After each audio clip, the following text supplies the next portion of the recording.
ನಮ್ಮ 5 ಗ್ಯಾರಂಟಿ ಯೋಜನೆಗಳಾದ ಗೃಹಲಕ್ಷ್ಮಿ, ಶಕ್ತಿ, ಗೃಹ ಜ್ಯೋತಿ, ಅನ್ನಭಾಗ್ಯ ಮತ್ತು ಯುವನಿಧಿ ಯೋಜನೆಗಳಿಂದಾಗಿ ಮಾಸಿಕ ಸರಾಸರಿ 4,000ರಿಂದ 5,000 ರೂಗಳಷ್ಟು ಪ್ರತಿ ಫಲಾನುಭವಿ ಕುಟುಂಬಕ್ಕೆ ಪ್ರತ್ಯಕ್ಷ ಮತ್ತು ಪರೋಕ್ಷವಾಗಿ ಲಭಿಸುತ್ತದೆ.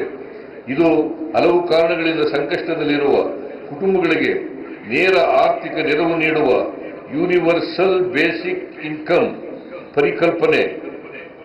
ಮುಂದುವರಿದ ರಾಷ್ಟ್ರಗಳಲ್ಲಿ ಆರ್ಥಿಕವಾಗಿ ಅಶಕ್ತ ವರ್ಗಗಳಿಗೆ ನೆರವಾಗಲು ಜಾರಿಗೊಳಿಸಲಾಗುತ್ತಿರುವ ಇಂತಹ ಯೋಜನೆಯೊಂದನ್ನು ಅತೀ ದೊಡ್ಡ ಮಟ್ಟದಲ್ಲಿ ಸಾಕಾರಗೊಳಿಸುತ್ತಿರುವ ರಾಜ್ಯ ಕರ್ನಾಟಕ.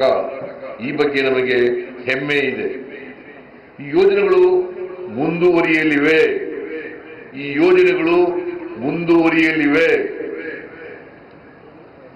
ಮಾತ್ರವಲ್ಲ, ಈ ಯೋಜನೆಗಳಿಂದ ರಾಜ್ಯ ದಿವಾಳಿ